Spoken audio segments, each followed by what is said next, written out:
todos y todas. Vamos a dar inicio a la tercera sesión del curso de trabajos finales. En esta ocasión tenemos el honor y el placer de contar con la participación del doctor Carlos Oliva Mendoza. Él es profesor de tiempo completo de la Facultad de Filosofía y Letras de la UNAM y miembro del Sistema Nacional de Investigadores Nivel 2. Sus líneas de investigación son teoría crítica y marxismo, estética hermenéutica, teoría de la cultura y relaciones entre filosofía y literatura. Les recuerdo que por favor apunten su nombre en el chat y correo electrónico, y durante la plática por favor apaguen cámaras y micrófonos, y ya en la parte de las preguntas pueden prenderlos. Entonces, Carlos, no sé si estés listo. Cuando quieras.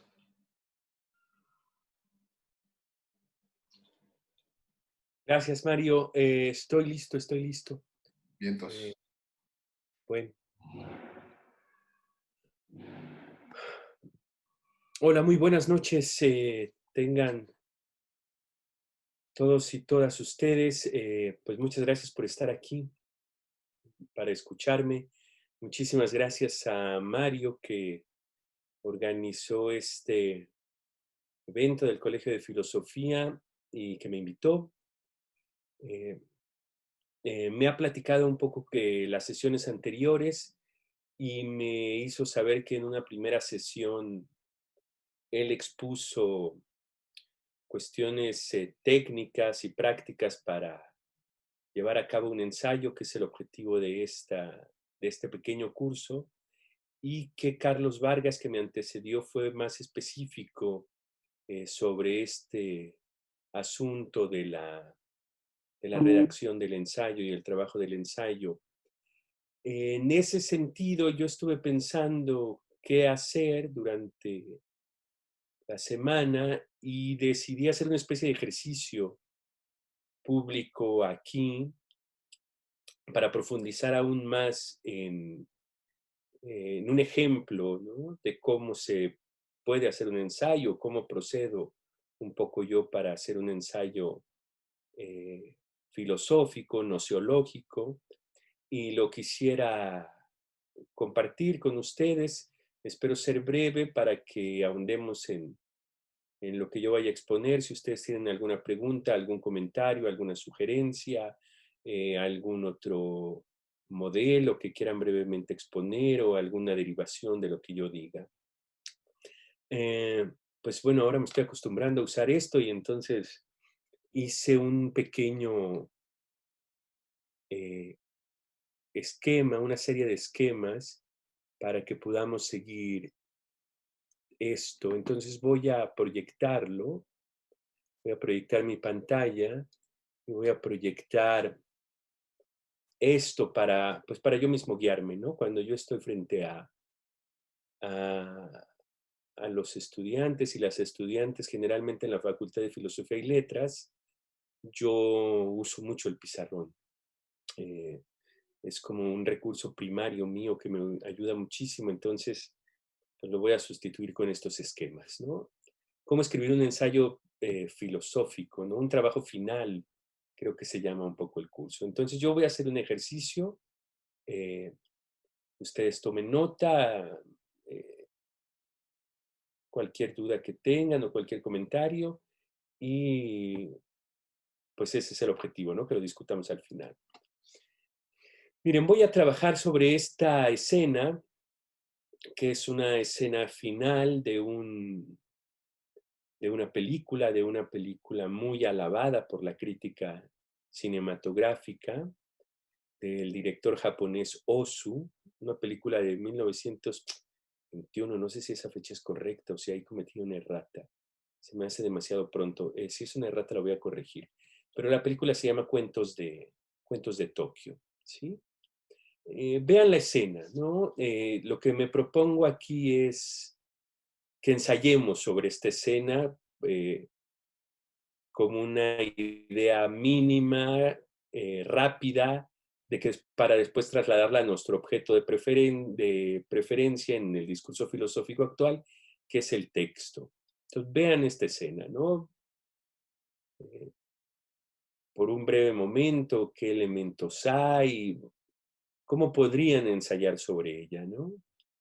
Eh, ahí está, ¿no? Me callaré 5 segundos para que la vean.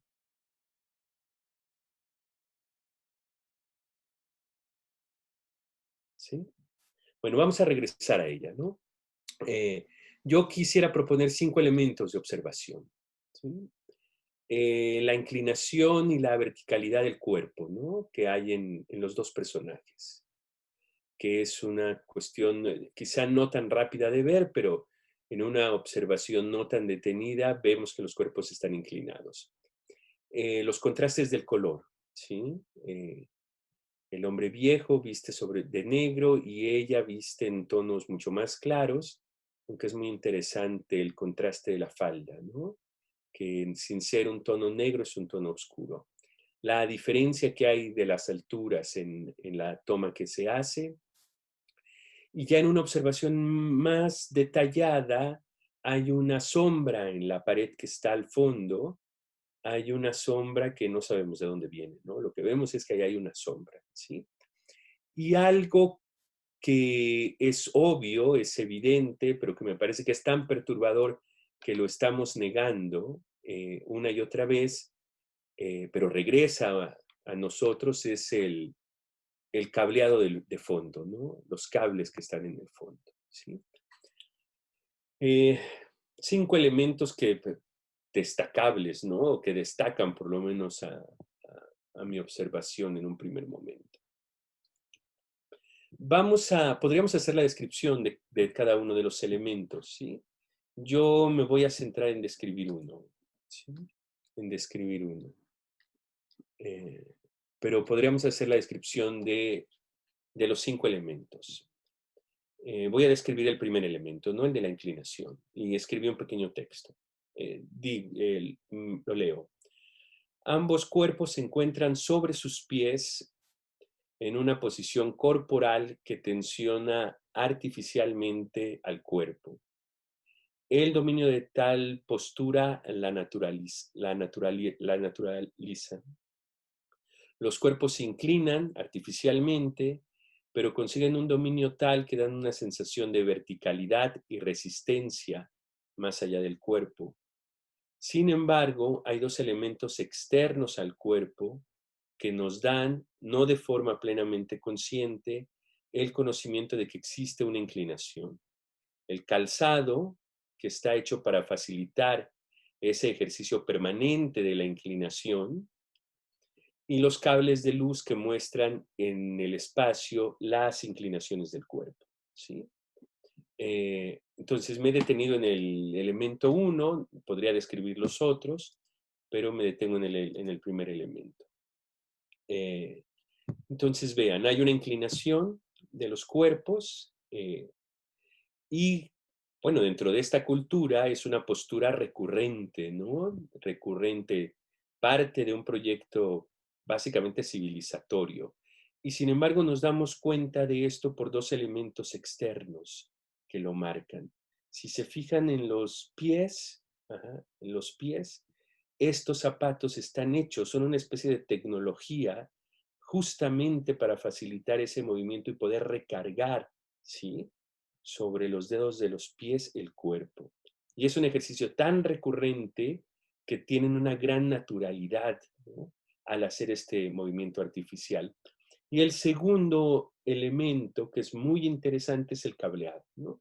Pues el cableado nos permite ver con toda claridad que el cuerpo está inclinado, ¿sí? Que el cuerpo está inclinado porque se sigue del eje, del ángulo que tienen esos cables, señal de la modernidad, ¿no? Pues esos cables que son de luz. Eh,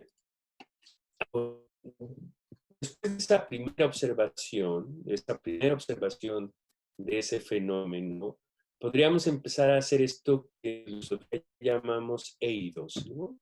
Eh, eh, Estas formas platónicas con las que estamos acostumbrados en el discurso filosófico occidental.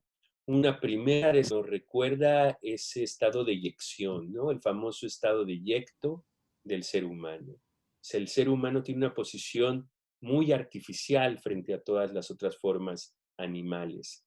Y esa forma física que se la da de manera artificial, que utiliza tecnologías para dársela, lo hace estar siempre atado a un estado de eyección, ¿sí?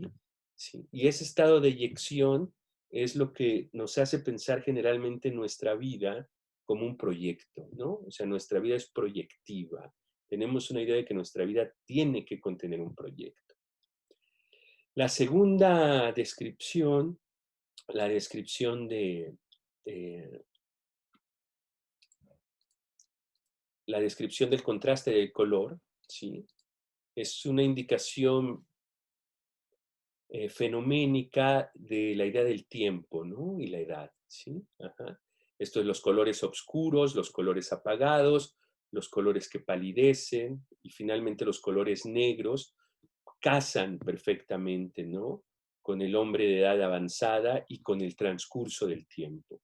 Mientras que todo lo contrario sucede con la protagonista de la película, ¿no?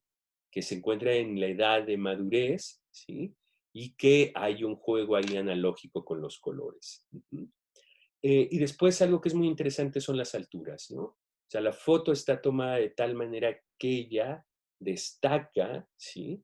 Eh, simplemente en el espacio destaca sobre él y vuelve a darnos una indicación ahora de una representación mucho más cercana, no tan metafísica como la del tiempo y el paso del tiempo, sino la del fin de la vida y la de la vida joven, ¿no? ¿Sí? Esto es una vida que se está apagando, que además es el tema de la película, ¿sí? Y una vida que por el contrario está en plenitud, ¿no? La vida joven frente al fin de la vida. Y yo interpreto esa cuarta forma representacional, esa sombra que vemos allá atrás, ¿sí? Como una muestra clara, ¿no? Del mundo material, de las construcciones que además no están dadas de frente, no sabemos bien si lo que hay ahí es un granero, es una casa, es una bodega, es una escuela, sino lo que está ahí proyectado de manera muy compleja en la composición fotográfica es una sombra, ¿sí? Entonces ahí está un poco una idea del mundo material jugando con los estados de eyección, con los estados del tiempo, con los estados de la edad, ¿sí? Y finalmente, la potencia que tiene, que está atravesando toda la imagen y que está perturbando toda la imagen, es el dibujo, el esbozo o el diagrama que vemos hacia atrás, ¿no? El diagrama que está marcado en los cables de luz. De hecho, si lo empezamos a ver y fijamos realmente nuestra atención en él, va sobreponiéndose sobre la escena, ¿no? O sea, tiene la capacidad de ir avanzando sobre la escena y borrar todo lo demás y quedar casi el puro cableado. Eh, ¿Qué quiero decir aquí? Que lo que está tratando de mostrarse en esta fotografía es una forma heterónoma, ¿sí? O sea, una ley externa del mundo, ¿no? Y una ley que es una ley tecnológica, ¿sí? O sea, más allá de la potencia de la imagen de las dos figuras, ¿sí? Lo que hay atrás es una imagen heterónoma, ¿no? De que nos rigen formas, legalidades del mundo que están más allá de nosotros, ¿no? Por más que tenga fuerza la imagen, la determinación del cableado es muy importante. Hasta ahí un poco el ensayo, ¿no? O sea, una especie de ensayo, interpretación, ¿no? O sea, que es que así podríamos ensayar, no tendríamos, así podríamos ensayar sobre un texto o sobre una foto o sobre datos sociológicos o sobre hechos científicos. Esto es un ejemplo simplemente de un ensayo de cómo pensar entre una dimensión descriptiva en primer lugar que pasa inmediatamente a una forma representacional o hermenéutica, ¿sí? Ahora, ya que tenemos esto, ¿cómo podríamos componer un ensayo? ¿No? O sea, ¿cómo podríamos llevar esto propiamente al texto? ¿Sí? Esto es, si leemos una cuartilla, si leemos un ensayo, si leemos un libro, si observamos una fotografía, Si nos detenemos al análisis de una ley, de una situación moral, de una obra artística, de un estado, de una forma estética, ¿cómo podríamos vaciar esto propiamente al texto, ¿no? Entonces yo pensé en 4 principios de composición del texto. Primero, la observación o la lectura de la fuente, ¿sí? Esto es el ejercicio que he intentado hacer, ¿no? Observar la fuente. Y además esa observación eh, no solo es subjetiva, ¿no? Sino que tiene que ver con tradiciones de observación. Ustedes se han formado en determinadas tradiciones de desciframiento, de crítica, de heurística del texto. Entonces tiene que ver con determinadas tradiciones que ustedes van aprendiendo a lo largo de su formación como profesionales de la filosofía. Entonces, primero, la observación o la lectura de la fuente. Y lo que propongo en segundo lugar es hacer una enumeración y ordenación jerárquica, ¿sí? Jerárquica, que puede ir en este caso, yo lo que decidí es que fuera de lo más simple, de lo que nos aparece en primer término, hasta la observación, hasta la ordenación más compleja. Ahora, lo que a mí me parece que ya es importante introducir en la enumeración, no solo que le dé cierto orden a nuestra observación o a nuestra lectura del texto, sino que ya la jerarquice, que ya establezca una jerarquía de ideas, por un lado. Y en segundo lugar, que permita una dinámica de esas ideas, ¿sí? Esto es que podamos pensar en que esa jerarquía puede ser dinámica en su interior, que podemos ligar una y otra forma, ¿sí? En su interior. Esto es que podemos ligar la idea del cableado con la idea de la inclinación y a la vez la idea del cableado con la idea de las formas materiales que están jugando. Esto es hacer este ejercicio de enumerar, ordenar, jerarquizar, pero más importante aún, jugar dinámicamente con esas ideas, ¿sí? Eh, ¿Cómo se hace eso? ¿Cómo se va haciendo eso, no? Bueno, tendríamos que agrupar, ¿no? O sea, agrupar como yo lo he propuesto, ¿sí? Agrupar y hacer una serie de conexiones, que es lo que hago en la segunda enumeración, ¿no? Que pueden ser conexiones lógicas, simplemente formales, o conexiones mucho más metafísicas, ¿sí? Esto es, yo estoy presuponiendo que esta forma inclinada que artificialmente se dan, sobre todo en ciertas culturas orientales, este trabajo con el cuerpo que se da, que puede ser, por ejemplo, sustituido con el trabajo del baile en otras culturas, ¿sí? O con el trabajo de la sofisticación culinaria, ¿sí? En otras culturas. Este trabajo, yo estoy haciendo una especie de conexión metafísica con los estados de eyección, ¿sí? O sea, con los estados proyectivos del ser humano. Entonces, habría que tener capacidad de hacer conexiones lógicas y conexiones que yo llamo metafísicas. Y sobre todo habría que empezar ahí a desplegar en el ensayo filosófico esto que podemos llamar interfaces, ¿sí? Eh, las interfaces son algo pues, que toda la vida ha trabajado el discurso filosófico, ¿no? ¿Qué es una interfase para nosotros? No una interfase computacional, pues es el sistema de citación, el aparato crítico. Cada vez tiene mayor importancia el enlace, que sobre todo se trabaja como una fuente electrónica complicada, ¿no? Porque cuando nosotros ponemos un enlace tenemos que decir consultada tal fecha, porque siempre está en riesgo de desaparecer y de ya no ser pública, ¿no? Entonces es muy interesante el trabajo para la academia con los enlaces externos y la bibliografía, ¿sí? Entonces esto es central, que cuando agrupemos y hagamos la conexión lógica y la conexión metafísica, que siempre estemos sustentándonos para el trabajo académico, pues el trabajo de difusión puede trabajar de otra manera esto, pero para el trabajo académico, el trabajo de interfaces o el trabajo crítico que llamamos es fundamental. ¿Por qué es fundamental? No solo porque ahí se demuestra, ¿no? La investigación se va profesionalizando, la investigación y se va evaluando entre colegas y entre pares la investigación, sino porque es el camino para que la investigación se vuelva pública, ¿sí? Se vuelva pública. O sea, yo, por ejemplo, si todo esto que les estoy diciendo lo vuelco en un trabajo, pues tendría que sostenerlo en algunas fuentes que he leído para que ustedes puedan ir a esas fuentes a profundizarlas, ¿sí? Eh, Repito, ¿qué es para nosotros una interfase?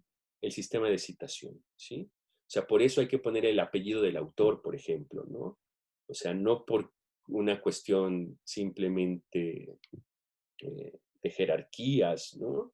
Sino porque eso permite a otros que puedan encontrar al autor, ¿no? Un aparato crítico que tiene que ser un aparato crítico sofisticado, robustecido, los enlaces externos y sobre todo tiene que haber control de la bibliografía, ¿no? O sea, nosotros tenemos que saber citar en diferentes sistemas y saber que esa bibliografía es como vamos a permitir que se extienda la investigación. Ahora, ya que hicimos esto, este punto C, ajá, pues ya tenemos básicamente avanzado todo el trabajo, la obra negra de, del ensayo, de los materiales, ¿no? Del ensayo y gran parte de lo que podríamos considerar la obra negra del ensayo, ¿no? Y yo creo que ahí es donde viene una decisión importante para el estudiante, para la estudiante, para el profesor, para la profesora, para los y las investigadoras, ¿no? ¿Cómo voy a modelar toda esta información, ¿no? O sea, ¿qué voy a hacer con esta información? Y yo creo que hay dos alternativas en principio. Esto lo podemos complejizar, ¿no? Y trabajar mucho más, pero en principio hay dos alternativas. Que yo haga una modelación explicativa del trabajo o que yo haga una modelación metafísica de todos mis datos, ¿sí? Esto es, yo no voy a volver a reproducir la foto o yo no voy a volver a reproducir la fuente, sino que yo a partir de eso voy a crear un modelo, ¿no? Un nuevo modelo, ¿sí? Si ustedes quieren ya en caso extremo, como diría una tradición benjaminiana, un montaje, ¿no? Un montaje, una composición epistémica que es finalmente un montaje. Hay dos alternativas, creo yo, ¿no? Una modelación explicativa, un modelo que explique, o un modelo propiamente metafísico, ¿sí? ¿A qué me refiero con estos modelos? ¿Sí? Yo creo que estos modelos están un poco centrados radicalmente en el trabajo que hacemos con los pasos filosóficos de la investigación más elemental, ¿no? Lo que te empiezo a llamar las interfaces académicas filosóficas, ¿no? Lo que hay que hacer es la selección de la cita, ¿sí? Esto es, ya que hicimos esa primera observación, para llegar a ese montaje que yo, por ejemplo, aquí les he propuesto, el montaje eidético, formal, hay que hacer una selección de citas, ¿no? En este caso yo seleccioné de la fotografía 5 elementos, ¿no? Pero cuando ustedes están leyendo un texto tienen que seleccionar determinadas citas. Y ustedes saben que hay muchas tecnologías de selección de citas, ¿no? Desde el subrayado en el libro, que puede ser la más elemental, ¿sí? La fotografía ahora en los nuevos dispositivos, hasta la más compleja que es la traducción, ¿no? Cuando yo estoy trabajando en otro idioma y selecciono la cita y la traduzco, ¿sí? O sea, esa ya es una selección muy compleja de la cita, ¿no? Entonces hay muchas gradaciones en las que yo trabajo la cita y yo voy descartando las citas, ¿no? O sea, yo hago un fichero o yo hago un sistema de subrayados o yo hago un vaciado de las citas en mi cuaderno y en la medida en que las voy revisando voy descartando muchas de ellas, ¿no? Estoy encontrando aquellas que me sirven para mi objetivo, mi pregunta o mi tema central del ensayo. Cuando yo llego a este cuerpo de citas, establezco un cuerpo de citas, ¿sí? Lo que yo debo de hacer es glosar la cita, ¿no?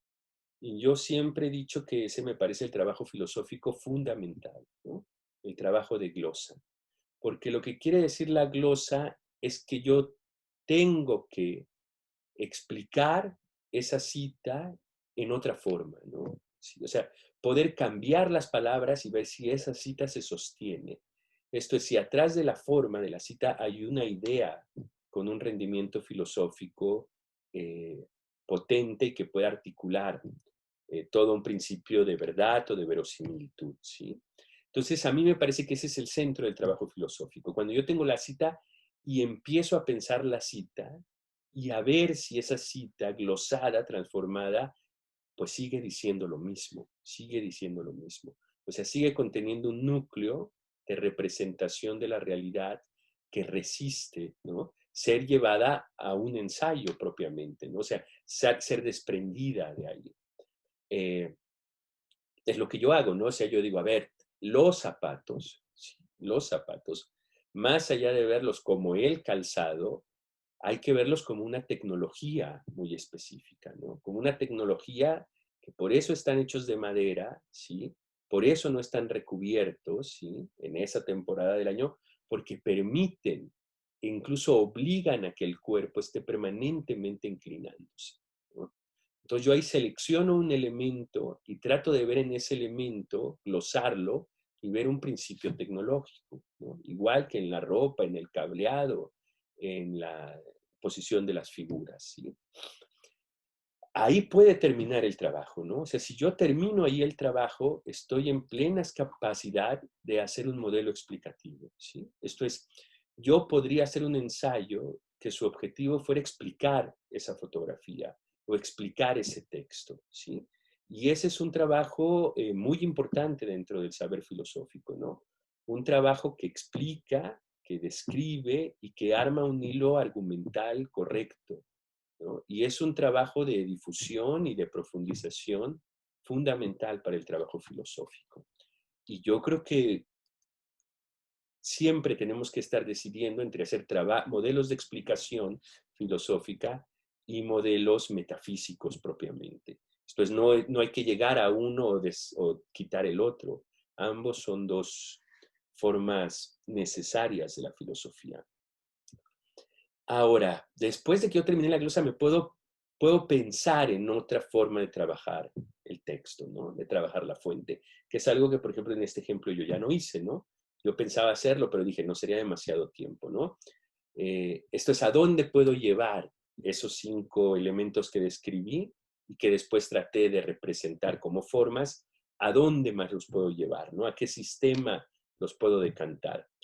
Esto, repito, no lo hice, pero es algo que se puede hacer, ¿no? Y que nos da el otro modelo filosófico. Y ahí implica que cuando yo ya tengo la selección de las citas, las glosas de las citas, yo puedo iniciar un trabajo de crítica de la cita, ¿sí? Esto es de una crítica positiva o de una crítica negativa de la cita, ¿sí? Y que ese sería ya un tercer trabajo, ¿no? Donde yo me autonomizo propiamente de la glosa y entonces yo empiezo a trabajar críticamente la cita, ¿no? Para avanzar sobre ella, ¿sí? O incluso para postular que hay una postura diferente, ¿no? A ese cuerpo que ha sido glosado y que ha sido citado, ¿no? Es un famoso ejercicio como de construcción del texto, ¿no? Que implica que yo tengo que hacer un nuevo montaje.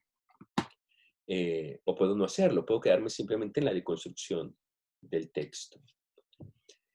Eh, ¿Cómo yo dividiría de manera muy básica y muy rápida estos dos modelos, ¿no? La glosa de la cita, ¿sí? Si yo permanezco en el trabajo de glosar la cita, puedo decantar mi trabajo final, ¿no? Mi ensayo filosófico, como un modelo descriptivo del tema a tratar, ¿no? Esto yo describo el tema y yo a partir de esa descripción empiezo a formar, ¿no? Conceptos, ¿sí? O hilos argumentales, ¿no? O incluso determinados campos semánticos que implican nociones, tradiciones. Esto puede ser muy amplio mi modelo descriptivo, ¿sí? Pero que es un modelo que no pretende ser un modelo crítico, sino un modelo descriptivo del tema que tengo que tratar, ¿no? Entonces, si a mí tengo para acreditar determinada materia que presentar un trabajo sobre la poética de Aristóteles, eh, un trabajo absolutamente conducente es que yo muestre los argumentos de la poética de Aristóteles y que muestre, ¿no? Cuál es el campo, es lo que se llama ahora el estado del arte, ¿no?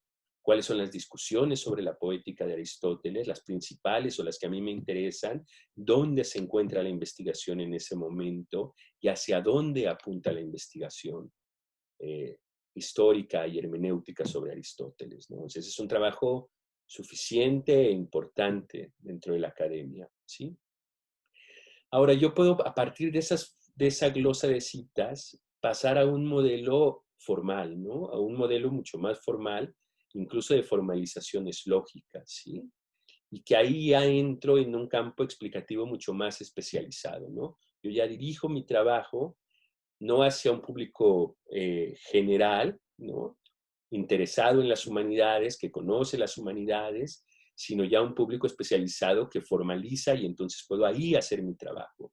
O a un modelo argumental de carácter filosófico, donde yo estoy presuponiendo determinadas uso de fuentes, ¿no? Por ejemplo, si yo no es un trabajo final, sino que ya es un trabajo para ir, por ejemplo, a un congreso de especialistas, el trabajo argumental puede obviar las partes descriptivas y ir directamente a discusiones mucho más específicas que son conocidas por las y los especialistas, ¿no? Si yo voy a un congreso sobre Gauss, ¿no? Si yo voy a un congreso sobre Hannah Arendt, ¿sí? No se espera que yo llegue con un modelo simplemente descriptivo del tema, ¿no? Sino lo menos que se esperaría es que yo llegue con un modelo argumental sólido, ¿sí? Hacer síntesis argumentales o síntesis formales, ¿sí? Ahora, si yo llego ya a la crítica de la cita, si yo doy ese otro paso, que insisto, no es un paso superior, es un paso diferente que presupone los anteriores, si yo llego a la crítica de la cita, entonces puedo trabajar otro tipo de texto, ¿sí? Puedo hacer un modelo abstracto especulativo, ¿sí? Esto es, yo puedo, en el sentido hegeliano más radical, yo puedo perfilar el uso de conceptos, ¿sí? Y la creación incluso de campos conceptuales nuevos, ¿sí? O sea, yo puedo hacer ya un trabajo donde yo ya esté buscando un sistema especulativo que me dé un rendimiento semiótico lingüístico, que yo pueda aportar nuevas palabras, ¿no? O descalificar determinadas palabras del discurso filosófico, ¿no? O sea, yo podría decir hipotéticamente, ¿no?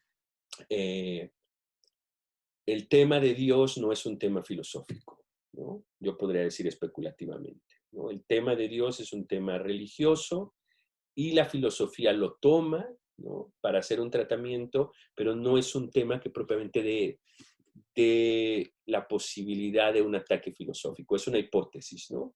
Esto yo podría ya hacer especulación filosófica, ¿no? Abstracciones filosóficas que implicarían ya tomar una postura y crear un campo conceptual para defender esa postura, ¿sí?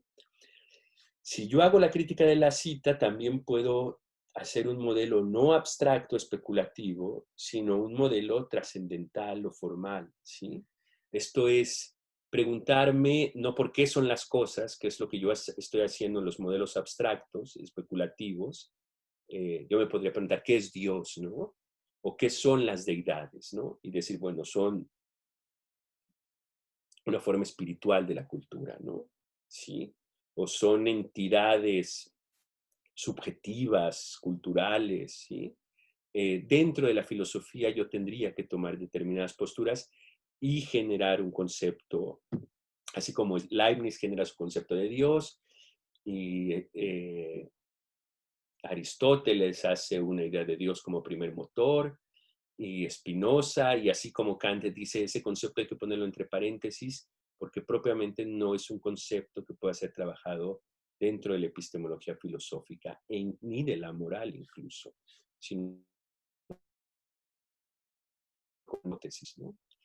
Eh, pero en lugar de hacerme una pregunta, ¿por qué son las cosas? Yo puedo hacer un modelo trascendental y preguntarme, como ustedes saben, por las condiciones de posibilidad de las cosas, ¿sí? Esto es, yo puedo decir, a ver, ¿cómo es posible que esa foto acontezca? ¿Sí? ¿Cómo es posible que esa foto acontezca? ¿No? ¿Cuáles son los trascendentales para que se dé esa foto? ¿Sí? Y entonces, más allá de la foto, más allá de la descripción, más allá incluso de los eidos, yo tendría que preguntarme por las técnicas de captura, ¿no? O sea, tendría que preguntarme por las tecnologías del capital, por ejemplo, ¿no? O sea, la cámara, ¿no? El uso de la luz, ¿sí? La presunción de la tecnología siempre en conflicto, de la tecnología del capital con la forma natural. Esto yo tendría que empezar a hacer preguntas sobre condiciones de posibilidad de esa foto, ¿sí? Mi misma mirada, ¿no? El hecho de que yo la pueda ver en una pantalla, de que se las pueda transmitir a ustedes, ya implica una condición de posibilidad trascendental o formal. Eh, y es un modelo metafísico, ¿no? Esto es metafísico en el sentido de que yo estoy haciendo un recorte de la realidad y postulando racionalmente un recorte de la realidad de forma trascendental, no de forma abstracta en este caso. Y finalmente, yo me atrevería a decir que hay posibilidades de hacer un modelo proyectivo, ¿sí? Ajá. Esto es que hay posibilidades dentro del trabajo filosófico de hacer prognosis, ¿sí? Esto es de a partir de los elementos trascendentales del conocimiento, hacer conocimiento prognóstico, es conocimiento de lo que sucederá, ¿no? Y que ese es un conocimiento, es un poco a lo que yo trabajo, es el conocimiento que surge de las formas ficcionales, pero sobre todo de las formas críticas, ¿no? Esto de las formas críticas negativas que no tienen un interés central en preguntarse cuáles son las condiciones de posibilidad de la realidad, ¿sí? Ni qué es la realidad, ¿no? Sino hacer críticas prognósticas a la realidad, ¿no? Esto es, la realidad va hacia tal lugar, ¿no? El despliegue de la salud y de las pandemias en el mundo social natural va hacia tal lugar. El despliegue del capital va hacia tal lugar. El despliegue de la forma moral social que nos estamos dando va hacia tal lugar, ¿sí? Estos estudios materiales muy radicales eh, que terminan haciendo hipótesis, ¿no? Prognosis, ¿no? Eh, tópicas, ¿no? No necesariamente utopías, sino tópicas espaciales de hacia dónde va el desarrollo el sentido del mundo, ¿no? El desarrollo de la realidad. Y son conocimientos que están aquí, ¿no? El conocimiento crítico tiene mucha importancia justamente por el periodo de crisis en el que nos encontramos, que pues es más que evidente, ¿no? Y entonces la filosofía se ve llamada de manera urgente a todas sus tradiciones críticas, prognósticas, a ponerlas a trabajar en este momento, ¿sí? Esto es, la pregunta metodológica no es tanto qué es lo real, cuáles son las condiciones de posibilidad de que lo real suceda, sino cuáles son las alternativas a la realidad, ¿no? Esa es la pregunta central en el discurso filosófico contemporáneo, ¿no? ¿Cuál es la alternativa a cómo está abriendo la realidad? Y esto desde nuestra formación de grado es algo que tenemos que tener controlado y ser conscientes, ¿no? Y además saber que cualquiera de estos modelos, cualquiera de estas formas de saber, eh, es coadyuvante de las otras, ¿no? Es coadyuvante. No se puede hacer conocimiento abstracto, ni conocimiento proyectivo, prognóstico, ni trascendental si no estamos formados en modelos argumentales y descriptivos de los objetos, de los textos y de las realidades sociales, ¿no? O sea, tenemos que pasar por todas estas formas y tenemos una currícula tan cargada que es siempre recomendable que de nuestros 6 trabajos, 5 trabajos que tenemos que hacer por semestre, lo cual es muchísimo, siempre busquemos atacar uno de los flancos, ¿no? Trabajar a veces descriptivamente, a veces formalmente, a veces argumentalmente y a veces de manera kantiana trascendental, ¿no? De manera medieval especulativa, pero que sepamos que estamos haciendo esto, ¿no? O sea, que tengamos cada vez más, mientras más vamos avanzando en la carrera, control, ¿no? De las metodologías y de las prácticas filosóficas que estamos llevando a cabo. Son las, bueno, son 10 para las 8. no quiero seguir porque me parece que es suficiente información, más bien quisiera oírlos, ¿no? Entonces voy a salir de mi pantalla y, y pues les doy la palabra, ¿no?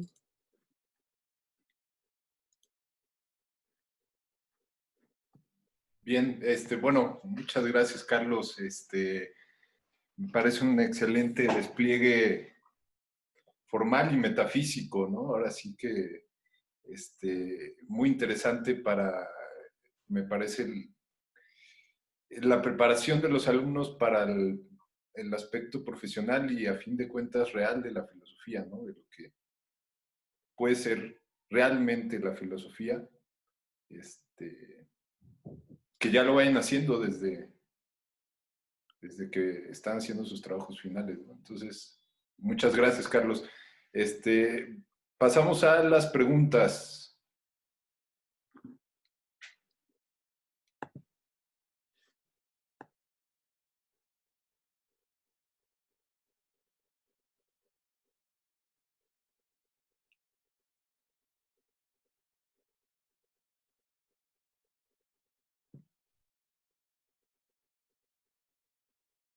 Sergio. Sí, gracias. Buenas noches. Buenas noches. Buenas noches, doctor. Muchas gracias por la exposición muy interesante. Em, a mí me quedaron dos preguntas, o bueno, haría dos preguntas. La primera es, ¿qué tan técnico debe ser el lenguaje, ¿no? En los ensayos? O qué tan literario puede, o sea, qué tanta libertad, ¿no? Digamos, puede tener nuestro lenguaje escrito en estos trabajos. Y la segunda es justo sobre esta cuestión de la especulación, ¿no? Y de lo proyectivo. Em, ¿qué tanto puede darse justo esta cuestión especulativa sin, digamos, sin el estudio o sin un estudio exhaustivo de la tradición? O sea, que en esta época, ¿no? ¿Qué tanto puede darse, no sé, por ejemplo, pues que alguien quizá, no sé, quiera ponerse a meditar como Descartes, ¿no? Ese tipo de cuestiones. Esas serían mis dos preguntas. Muchas gracias. Sí, yo lo que creo es que en el interior de la academia uno tiene que darle prioridad a un lenguaje que está consensado en un primer momento. Y es una prioridad más que de carácter aristócrata, yo sí creo que es una prioridad de carácter democrático, ¿no? Esto es que el texto pueda ser comprendido por la mayoría de la gente, ¿no? De la gente. Entonces, el lenguaje no tiene que estar siempre reprimiendo el lenguaje coloquial, ¿no? Porque el lenguaje coloquial, aunque parecería que es un lenguaje mucho más difundido, no, el lenguaje coloquial es un lenguaje mucho más territorial y mucho más comunitario, ¿sí? Entonces, siempre nuestra perspectiva debe de ser dentro de la academia, que estamos escribiendo en principio para la evaluación, eso lo sabemos, no es evidente, pero lo que tenemos que tener en la cabeza es que estamos escribiendo para el lector y la lectora en español, en principio, ¿sí? Y que por lo tanto nuestro español tiene que ceñirse a que pueda ser leído por la mayoría de las y los hablantes en español, ¿no? Entonces, esa es una primera norma que tiene que hacer que controlemos muy bien los coloquialismos, ¿no? Los coloquialismos. Y ahora con más razón, porque si ahora se fijan, eh, hay en todo el discurso filosófico mundial la inserción del chiste dentro del discurso filosófico, ¿no? Pero es algo que está, así como Descartes inserta la ficción cuando dice voy a soñar y voy a imaginar, y si llega un Dios maligno, es algo plenamente controlado, ¿no? No es algo espontáneo. Entonces, en el momento en que yo voy a trabajar coloquialmente el texto, ¿sí? si voy a arriesgarme hacia eso, o por ejemplo, a cambiar las formas de lenguaje hacia el lenguaje inclusivo, es algo que tengo que tener controlado, ¿no? O sea, que yo tengo que tener un control sobre esas técnicas y cómo voy a aplicar esas técnicas. Entonces, eso en primer lugar. Uno tiene que tener plena conciencia del lenguaje académico que está usando, ¿no? Es como si un doctor o una doctora llega y tiene que exponer un caso para operar, tiene objetivamente que exponer el caso para que se comprenda y las colegas y los colegas le dicen, ¿es pertinente operar o no es pertinente operar, ¿no? Entonces, ese sería un primer elemento. El segundo elemento, sí, hacer una carrera de cualquier área implica el cultivo de una lengua artificial, ¿no? De una lengua artificial. Y esa lengua artificial es una lengua técnica, es una lengua técnica. Entonces, nuestro lenguaje tiene que ser un lenguaje técnico, que muchas veces es incomprensible. O sea, si yo digo aquí metafísica y acoto con metafísica, me refiero a un sistema de descripción racional de la realidad, es una palabra técnica, ¿no? Es una palabra técnica. No estoy usando metafísica en un sentido, por ejemplo, religioso o en un sentido moral que se podría utilizar fuera de la academia, sino le estoy usando con especificaciones técnicas.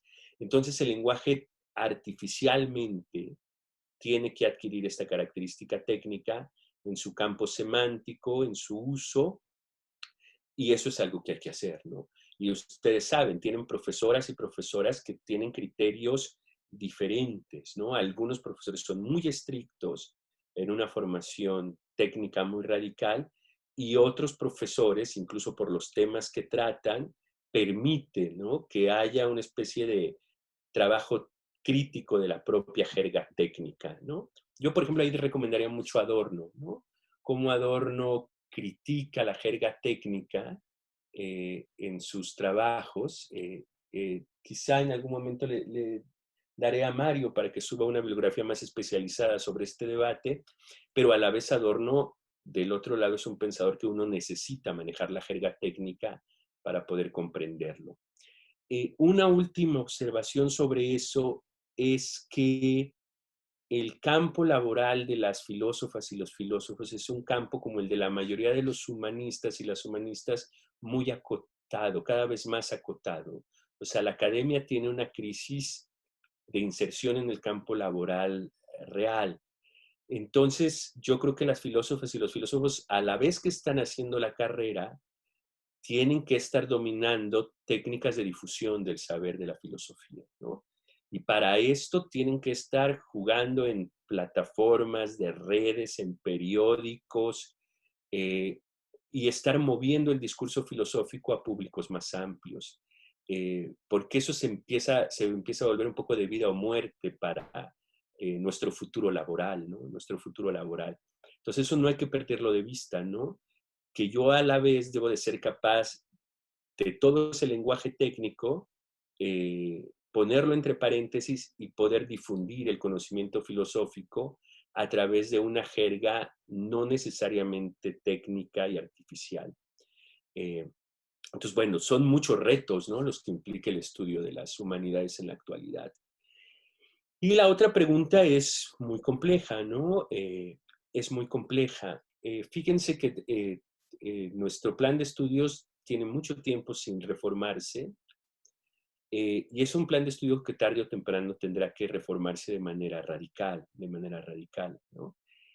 Y algo que va a haber que valorar muchísimo es que nuestro plan de estudio está basado en una idea de hacer una holística de la filosofía occidental, ¿no? Y cada vez es más criticable que hay muchos huecos en ese proyecto, que es imposible en 4 años de recorrer de manera correcta desde los presocráticos hasta la filosofía contemporánea. Entonces, es un problema que va a haber que resolver. Pero a la par es un programa de estudios muy rico porque permite de una u otra forma un conocimiento de la filosofía como historia de la filosofía, ¿no? Como historia de la filosofía. Y eso hace que todos tendamos a formar mucho conocimiento especulativo si nos formamos específicamente en la UNAM, ¿no? Específicamente en la UNAM. nuestra tendencia al conocimiento especulativo, esto es al conocimiento de la teoría crítica, de la hermenéutica, de los estudios medievales, de la filosofía moderna temprana, del idealismo alemán. Si ustedes se fijan, nuestros núcleos de estudio que nos interesan tanto y que se cultivan tanto, son núcleos sobre todo especulativos, ¿no? O sea, no hay un cultivo radical de las filosofías analíticas, ¿sí? Ni de las filosofías formales o de las filologías, ¿no? Nuestro estudio tiende hacia los espacios especulativos en la historia, y eso tiene que ver porque nuestro conocimiento es histórico, ¿no? Mal que bien hacemos una línea histórica de la filosofía, y si trabajamos la idea de conocimiento en Platón, la volvemos a trabajar en San Agustín, y la volvemos a trabajar en Descartes, y la volvemos a trabajar en Spinoza, y la volvemos a trabajar en Wittgenstein, y entonces tenemos una idea de conocimiento que se va moviendo históricamente, y eso nos hace especular. Lo que estamos viendo ahora es una crisis, ¿no?, de los sistemas especulativos e históricos a nivel mundial, y por eso vemos una tendencia cada vez mayor hacia los estudios trascendentales, a los estudios sobre las condiciones de posibilidad, ¿no?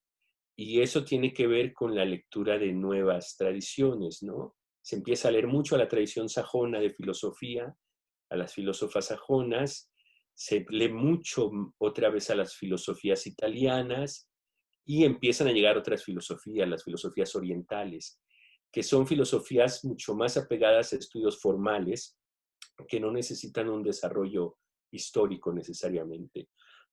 Entonces ahí estamos en un momento de crisis que demanda mucho de las estudiantes y de los estudiantes, ¿no? Y demanda de nosotros, sobre todo los profesores del Colegio de Filosofía, que trabajemos muy rápidamente en actualizar el plan, ¿no? Para que para ustedes les sea más fácil, porque yo sé que es incluso poco claro, ¿no? ¿Cuáles son las tradiciones históricas especulativas y de dónde puedo yo armar adentro de mi currícula una propia tradición trascendental formal del conocimiento? Entonces, claro, lo que dices pone como el punto en una de las crisis de nuestro colegio que hay que trabajar entre todos.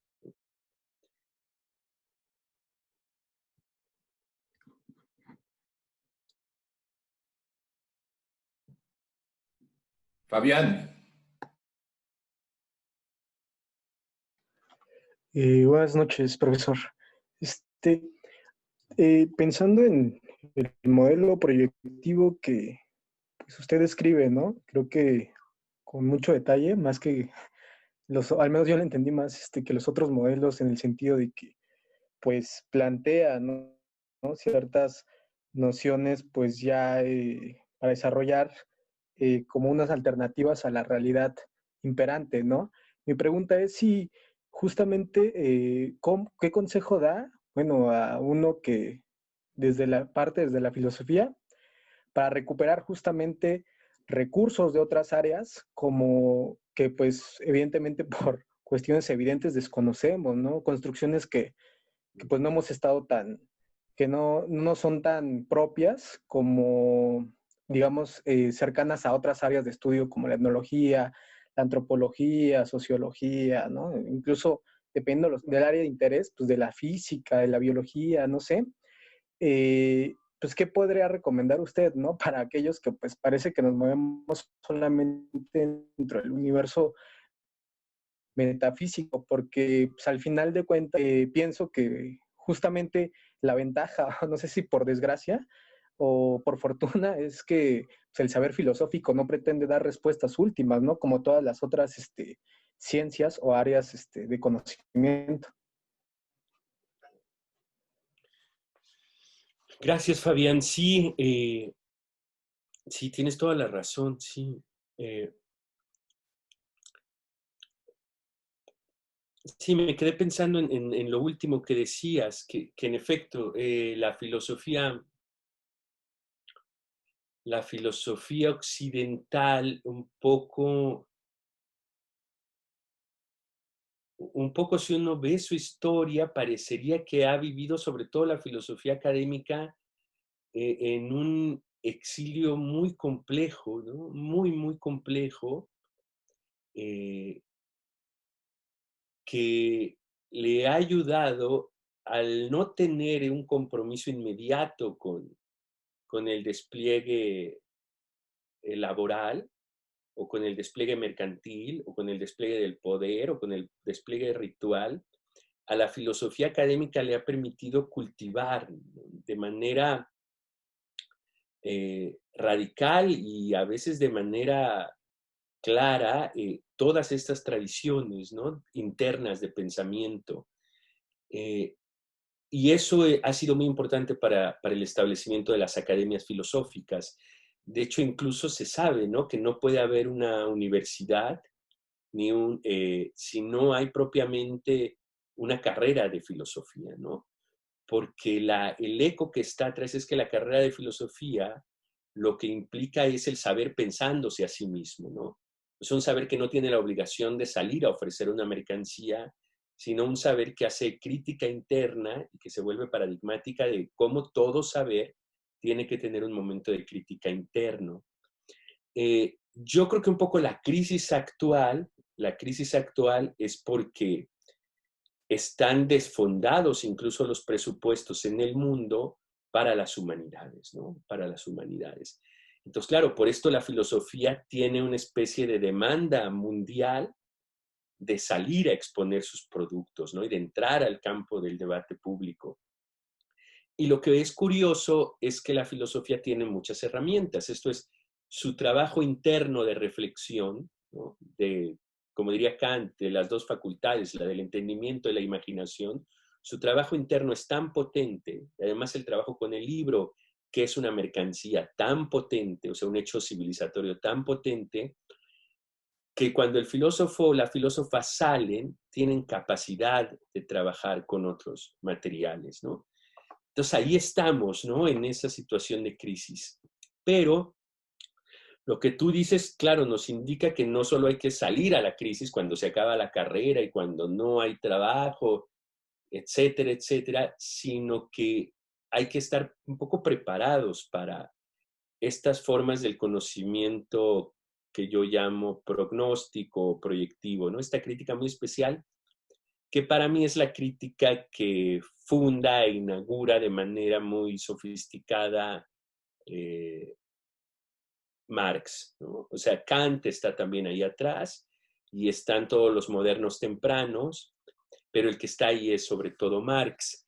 Y me parece que Marx está ahí sobre todo porque él se da cuenta de que es urgente que el trabajo filosófico vaya a la materia, ¿no? O sea, que vaya a las fuentes materiales y que empiece a observarlas para regresar al trabajo filosófico,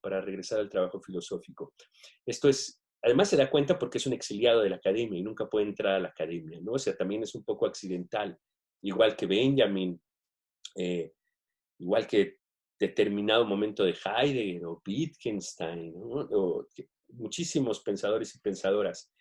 Entonces, Marx se da cuenta de que necesita ir a los estudios económicos, a los estudios históricos, a los estudios antropológicos, para regresar a plantear el discurso filosófico y para plantear una pregunta sobre las alternativas, básicamente a nuestros cables de alta tensión, que es el capitalismo, ¿no? Ahora, tú me preguntas, ¿cómo hacemos? Yo creo que algo que es grave en las academias y sobre todo en la nuestra es que no haya un trabajo de formación de traducción, ¿sí? De formación de traducción. Porque la traducción obliga en primera instancia a leer textos no necesariamente filosóficos, ¿sí?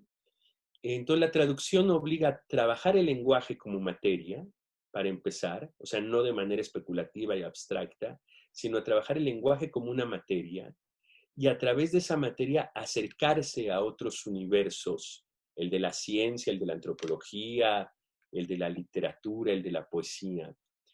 Entonces, eso hay que subsanarlo y lo tiene que hacer uno, ¿no? O sea, uno tiene que aprender siempre en su carrera, estar aprendiendo un idioma, ¿sí? Estar aprendiendo un idioma, porque el idioma es un dominio de una ventana, una puerta, un puente hacia otras áreas epistémicas, ¿no? Hacia otras áreas de conocimiento.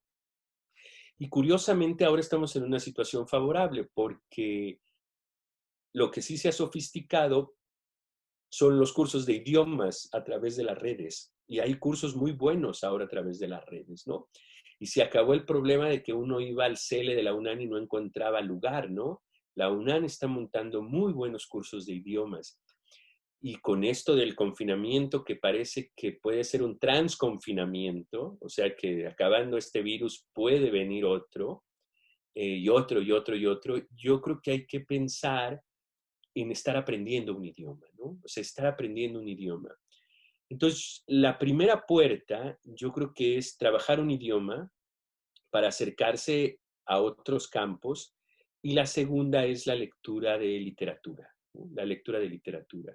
Esto es, la literatura siempre trabaja, necesita, porque no se plantea problemas, necesita ficcionalizar sobre realidades, ¿no? Y entonces el acercamiento de la literatura a otras realidades siempre es muy potente.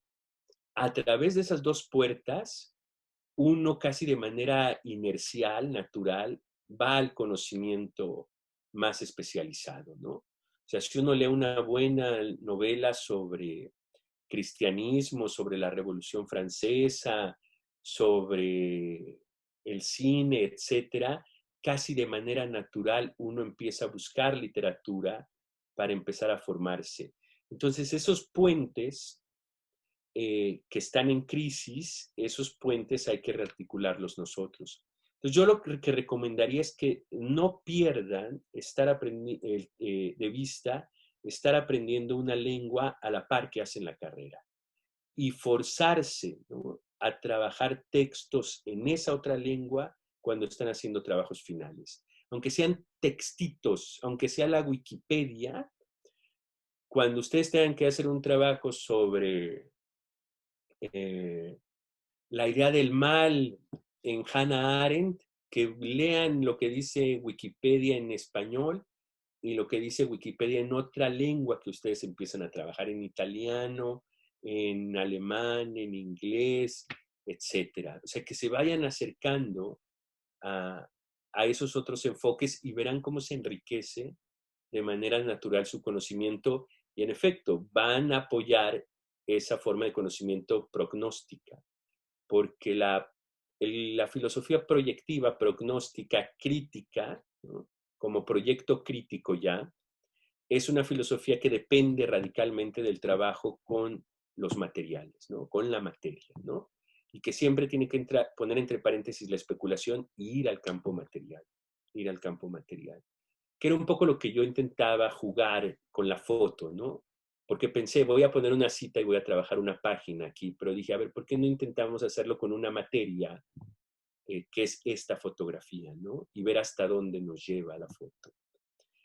Traducir y leer literatura, ¿no? Pues eso es fundamental para una estudiante y un estudiante de filosofía, ¿no? Es casi curricular, ¿no?, que debería de estar inserto en la currícula, pero hay que hacerlo.